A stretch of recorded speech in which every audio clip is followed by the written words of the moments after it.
Muita gente me pergunta qual que eles deveriam comprar, ou o Play 5 ou o Xbox novo, da nova geração, né? Me recuso a falar Série X ou Série S, porque muita gente não vai nem entender qual a diferença entre eles e o One S e o One X que tem hoje em dia para comprar, né? Eu não vou te dar uma decisão final que você pode seguir cegamente. Eu vou te dar a minha opinião e como eu tomei as minhas decisões, e aí você escolhe se você vai querer seguir ou formar uma outra opinião a partir do que eu te falar aqui, entende? Uma das coisas que eu levo em consideração é os jogos. Óbvio, a gente está falando de videogames, a gente tem que levar em consideração os jogos. Só que, quando a gente fala entre Xbox Series X e PS5, vocês vão ver que a biblioteca de ambos é 99% igual. É daquele 1% que a gente tem uma diferença entre exclusivos, certo? Os jogos que lançam somente para uma plataforma ou para outra.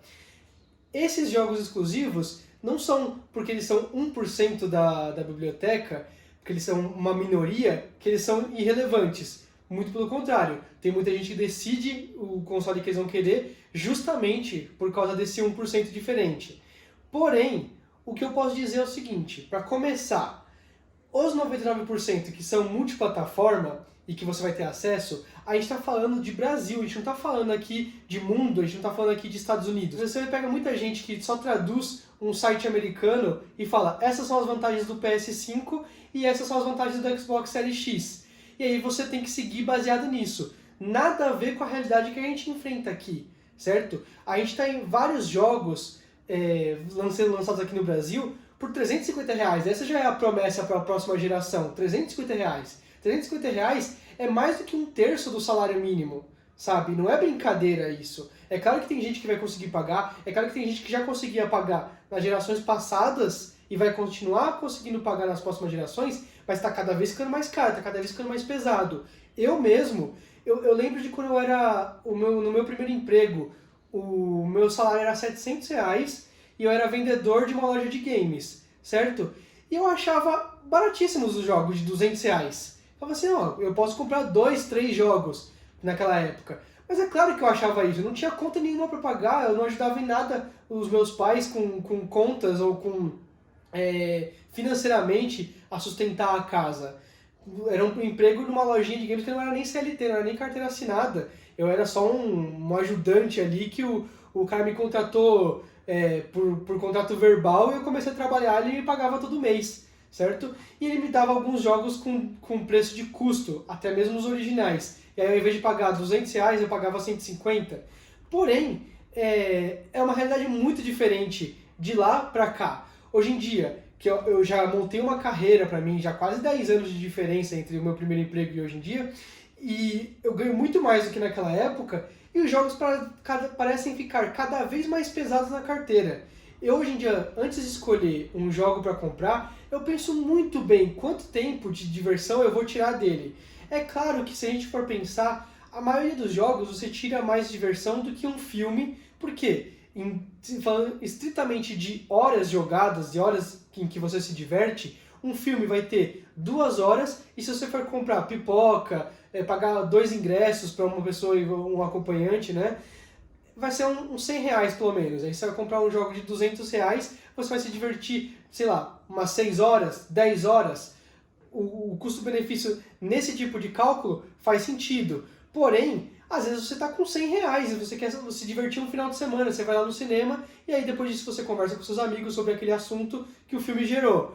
Porém, o jogo são R$350 a partir de agora. É isso que a gente tem que pensar. É claro que vão ter promoções, mas é esse o preço base, a gente não pode contar com as promoções. O preço que vai estar tabelado é esse.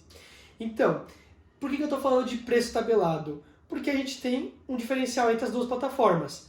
No Xbox Series X, a gente tem o Game Pass. Se você não conhece o Game Pass ainda, eu te convido a conhecer. Pesquisa, joga no Google, joga no YouTube, outras pessoas que falam especificamente sobre o Game Pass. Eu não vou te falar sobre todas as vantagens do Game Pass ou sobre toda a biblioteca dela, mas eu vou te falar da minha experiência com o Game Pass. Eu não dava nada para Xbox, eu sempre fui um cara meio que sempre PlayStation, sempre Sony. Normal, aqui no Brasil muita gente é assim por causa do Play 2, eles meio que só seguiram. Aquela galera que era adolescente na época do Play 2 começou a trabalhar e com o salário deles começaram a comprar jogos de Play 3, até mesmo originais, e conseguiram se manter assim.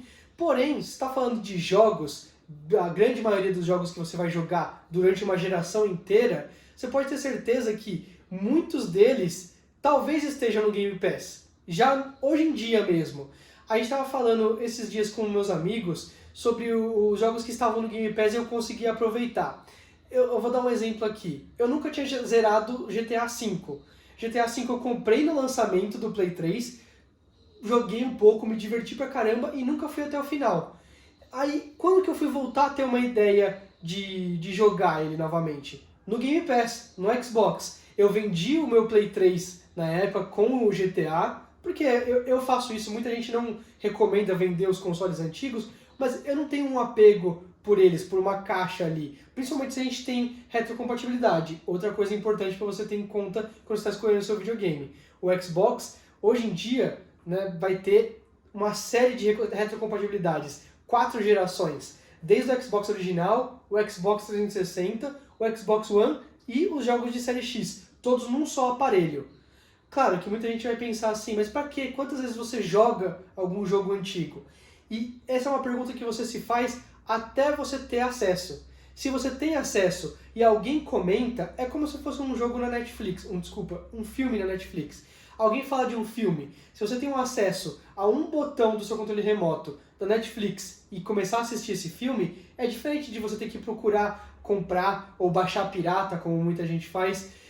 É uma dificuldade, são passos a mais que fazem com que você nem pense na possibilidade de você assistir esse filme. O jogo é a mesma coisa. Pô, eu gosto muito de Red Dead Redemption 1. Como é que você joga hoje em dia se você tem um Play 4? Você não joga Red Dead Redemption 1. Simplesmente não existe essa possibilidade. No Xbox One, se você tiver o Xbox One X ainda, você consegue pôr o jogo lá e ele vai rodar em 4K com as texturas super remasterizadas e diferentes daquela percepção original de quando ele lançou, melhor, só por você ter o jogo da outra geração rodando nesse novo videogame. E é assim mesmo, você pega o jogo, tira o disco ali e coloca no Xbox One. É muito fácil. Hoje em dia você vai pegar um jogo de outras gerações, eles estão muito mais baratos. Não são os R$350 de lançamento que a gente está falando agora. São R$70, R$50. Se eu não me engano, eu paguei R$39,90 no Red Dead Redemption. E eu tenho ele do Play 3, é um jogo que eu mantive pra mim e eu não tenho onde pôr. Eu tenho a caixinha dele, eu até vou trazer aqui daqui a pouco pra mostrar pra vocês.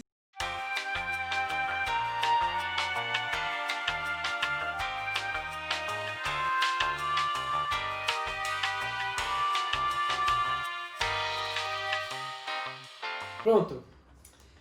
Eu tenho esse jogo aqui, é o Red Dead Redemption do Play 3 e eu não tenho onde rodar ele. Eu não tenho onde abrir esse disco aqui, colocar e ele vai jogar, certo?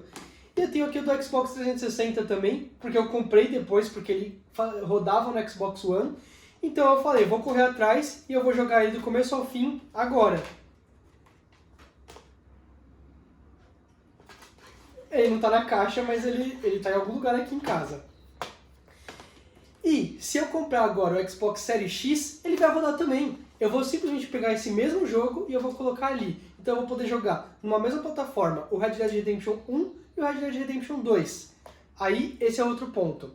Eu joguei no Xbox o GTA V, que eu ignorei praticamente no Play 3. Por quê? Porque estava disponível no Game Pass. É um jogo que todo mundo fala, todo mundo menciona. É um jogo que até hoje faz sucesso pra caramba. Eu nunca tinha ido até o final. Falei, vou até o final. E me deu um gás maior ainda, porque eles falaram assim, até tal dia vai estar o GTA V. Depois disso ele vai ser removido do Game Pass. Enquanto um jogo está no Game Pass, tem um desconto se você quiser comprar ele para ficar com você para sempre na versão digital dele. Aí eu falei, ok, eu vou jogar o jogo, e aí depois que ele sair, sem arrependimento, eu não paguei nada a mais por isso, eu já pago a minha mensalidade do Game Pass, estou tranquilo.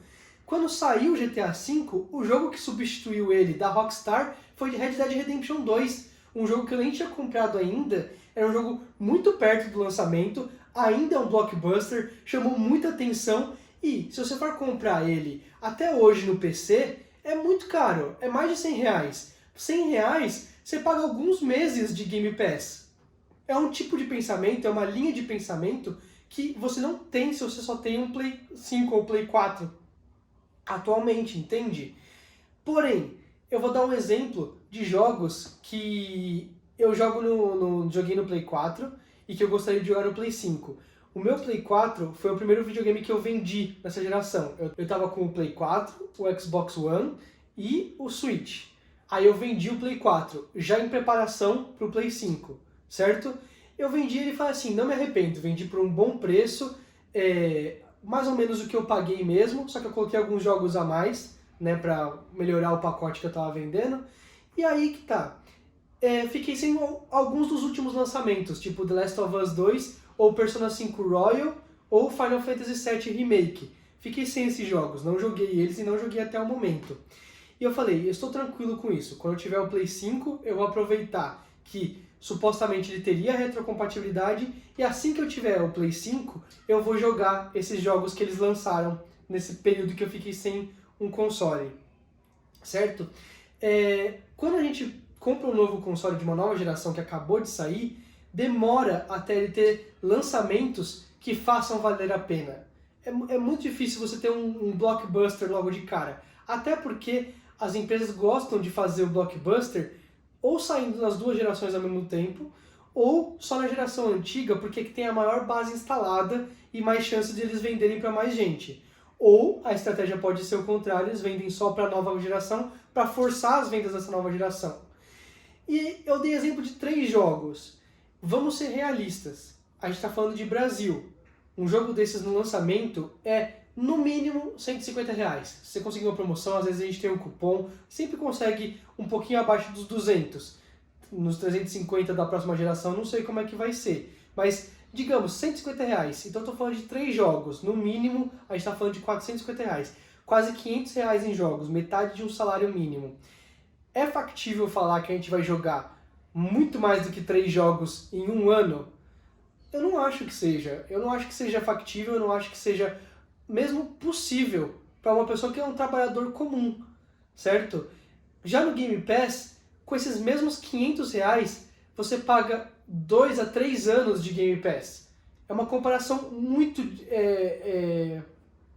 injusta, porque você tem mais ou menos uns 200 jogos de Game Pass, incluindo os exclusivos da Microsoft, os que são Microsoft Studios. Eles lançam no mesmo dia para Play 4 e para Xbox, você tem ele nas duas plataformas, sem problema nenhum. Se você tem um Play 4, você não fica de fora da maioria dos jogos Microsoft Studios, né? Um exemplo é Outer Worlds. O jogo saiu lá no Xbox e no Play 4 no mesmo dia. A diferença é que ele já estava incluso no Game Pass no primeiro dia, no dia do lançamento. Você não precisava comprar o jogo por R$200, ele simplesmente ficou disponível para download. Você baixava e jogava no lançamento, e se você não gostasse do jogo, você simplesmente desinstalava do seu HD e ele sumia. Acabou, não teve nenhum peso na sua carteira. Esse é o tipo de pensamento que, principalmente num país como o Brasil, vai pesar. Pesa para mim, pesa para a maioria das pessoas. Um dos jogos mais jogados e vendidos aqui no Brasil é PES e FIFA. São os 2 jogos de futebol, sabe? A gente não pode fingir que o Brasil tem uma super importância para os mercados de jogos exclusivos, para um The Last of Us, para um The Last of Us 2, para um Final Fantasy VII Remake. É claro que no nicho dos gamers, a gente sempre vai dar uma atenção maior para esse tipo de jogo, porque ele chama atenção.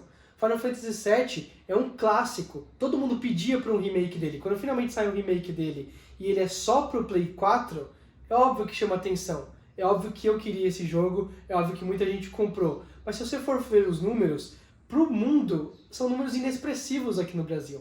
Nem perto do que vende um PES e um FIFA. E a gente está falando de FIFA aqui, que é da EA. A Microsoft agora fez uma parceria em que os jogos da EA Play, a EA Play é uma assinatura parecida com a Game Pass. Esses jogos vão sair agora no Game Pass. Então o que era bom fica ainda melhor e sem nenhum custo adicional. Tem um esquema também, e não é gambiarra, por quê? Porque você tem facilmente descrito isso na própria promoção. Você tem uma promoção no Xbox que é experimente 1 ou ou 3 meses, ou às vezes é 1 e às vezes é 3 meses que eles fazem a promoção, por R$1 de Game Pass Ultimate. O que você pode fazer? Se você compra ou o Game Pass ou a Live Gold por um período X, por exemplo, 1 ano, e aí você compra esse teste do Game Pass Ultimate por R$1, ele transforma todo o seu período de Live Gold ou de Game Pass em Game Pass Ultimate. Você paga 1 ano mais R$1 e transforma tudo isso em Game Pass. Então você corta os custos para quase 1/3. Você consegue, pelo preço de 1 ano, você consegue ter 3 anos de Game Pass Ultimate, que é o que eu fiz. Eu tenho até 2022 agora o meu Game Pass Ultimate. Eu nem tenho mais Xbox, mas o Game Pass funciona no PC. Sabe, com a mesma assinatura, com a minha mesma conta, eu vou lá, acesso no PC, eu jogo vários dos jogos, não são os mesmos, tem alguns jogos até a mais, por exemplo, Flight Simulator saiu só pro PC, mas saiu pro Game Pass e eu não preciso pagar um centavo a mais. É isso que eu quero colocar na cabeça de vocês, que é uma linha de pensamento completamente diferente quando você não precisa pagar um centavo a mais do que você já paga todos os meses, ou que você já pagou uma vez ao ano, para você ter acesso a jogos novos. Você fica feliz, não quando tem um lançamento, mas quando um jogo vai parar na sua Game Pass. Se eu fosse escolher um console só, eu escolheria o Xbox, por causa do Game Pass. Não que os jogos exclusivos do Xbox não tenham peso, não que um Halo, não que um Gears of War não tenham peso. Ainda mais agora com a compra da Bethesda. Vai saber se vamos ter um Skyrim 2 ou Elder Scrolls 6 exclusivo para o Xbox no futuro. Quem sabe eles mudem a estratégia deles. É possível. Porém, independente dos exclusivos, ou seja, independente daqueles 1% que eu falei, os 99% tem chance de ir parar no Game Pass sem você pagar um centavo a mais por isso. E isso pesa muito para mim, para qualquer um que gosta de jogos. De você ter uma diversão no final de semana em que você senta no seu sofá e joga na frente da televisão. É muito sinônimo de videogame para mim isso. Você simplesmente pegar os jogos é uma coisa que remete à minha infância, ou à infância de várias pessoas aqui no Brasil, que contavam com a pirataria do Play 2 para jogar os jogos. Você simplesmente ia lá numa loja e voltava com 3 jogos. A maioria era ruim, mas assim você tinha acesso a pérolas que você jamais teria se você tivesse que pagar R$200 por elas. A capa não te chama tanta atenção assim. Ela chama atenção se você vai pegar um jogo 3x10, óbvio. Mas o Game Pass é a versão oficial disso, licenciada, em que os desenvolvedores recebem a sua parte justa desse tipo de empreendimento, de investimento que você está fazendo. Aí, ao mesmo tempo, a gente está falando de Sony e exclusivos. E eu acho que a experiência que você tem com jogos exclusivos tem o seu valor. Tem um valor que é inestimável, que é incalculável. Então, você tem, por exemplo, 200 jogos do lado do Xbox, mas você não tem Final Fantasy VII Remake, você não tem Persona 5 Royal, você não tem The Last of Us 2, você não tem Spider-Man. O Spider-Man, ele é literalmente da Sony. Até nos cinemas, vocês sabem disso. Teve uma treta gigantesca para os direitos da Sony serem compartilhados com a Disney para poder fazer o filme do Homem-Aranha. É complexo, mas é Sony. Sony é PlayStation. Você tem um jogo lá, e se esse jogo, God of War, faz sentido para você, se ele te chama a atenção, se você quer viver aquela experiência, tem que ser Play 5. Não tem outra opção. Você não tem como escolher entre 200 jogos que você talvez tenha acesso, que você talvez se divirta, talvez você se entretenha, com jogos que você sabe que você vai gostar. Então, veja reviews dos jogos, veja opiniões e veja se vale a pena para você os jogos exclusivos da Sony. Tenha em mente, põe na ponta do lápis, pesa na carteira o quanto que vale a pena esse tipo de experiência para você. Se é inestimável e não vai machucar a sua carteira, vai fundo, vai no Play 5. Mas se o investimento financeiro é algo que você leva em consideração, o Xbox é incrível. Você tem uma biblioteca gigantesca no primeiro dia. Eu comprei o Play 5 agora. Eu ainda não comprei o Xbox para a próxima geração. Tô esperando igual todo mundo aqui na pré-venda. Não recebi nada especial nem nada do tipo. Quando chegar o Play 5, eu vou aproveitar que eles têm aquela coleção instantânea de jogos que tem alguns clássicos do Play 4 que eu perdi e eu quero jogar. Eu comprei só por causa disso, porque eu tô só com o Switch aqui em casa e eu queria viver essas experiências que eu perdi. O Game Pass, eu tô aproveitando muitas das coisas dele no PC. E por mim, por enquanto, tá bom. Mas eu ainda quero o Xbox. No meu caso, eu tive que escolher entre os dois, porque 10 mil reais de console não tem como comparar nesse momento. Mas eu vou querer ter os dois, com certeza. Porque é algo que me agrada e é algo que eu consigo pagar. Não nesse momento, mas ao longo dos tempos. Quando tiver mais jogos de peso que me façam comprar os videogames, certo? Mas eu escolhi o Play 5 por causa disso. Eu perdi várias oportunidades do Play 4 e eu vou jogar agora. Do Xbox eu vendi recentemente, eu joguei tudo que eu queria, então eu tô mais de boa com isso. Se eu tivesse perdido experiências do Xbox, talvez teria sido o contrário. Mas vou comprar o Play 5, jogo jogos do Play 4, eu sei disso, eu sei que eu vou jogar jogos antigos e vai demorar até ter uma coisa de peso. Talvez as pessoas estejam vendo esse vídeo daqui a 2 anos, a gente está em 2020, talvez seja 2022 e a pessoa esteja escolhendo só agora qual videogame da nova geração que ele vai querer, né? Porque é aí que vai começar a ter novos jogos de peso, títulos de peso. Pra mim, é isso, eu vou comprar o Play 5 agora por causa de jogos do Play 4. E não me arrependo disso porque eu vendi meu Play 4 por um bom preço. E se soltar algum jogo de Play 5 que vale a pena e por um bom preço, eu já vou poder aproveitar. Só por isso. Mas a minha recomendação é assim, se eu escolhesse só um dos dois para ter ao longo prazo, seria o Xbox. E vocês, o que vocês acham aí? Vocês já compraram algum na pré-venda? Eu vou deixar links aqui na descrição para caso vocês escolham entre um deles depois desse vídeo. Se esse vídeo te ajudou em alguma coisa, por favor me dizer aqui nos comentários do YouTube ou no Twitter, beleza? Falou!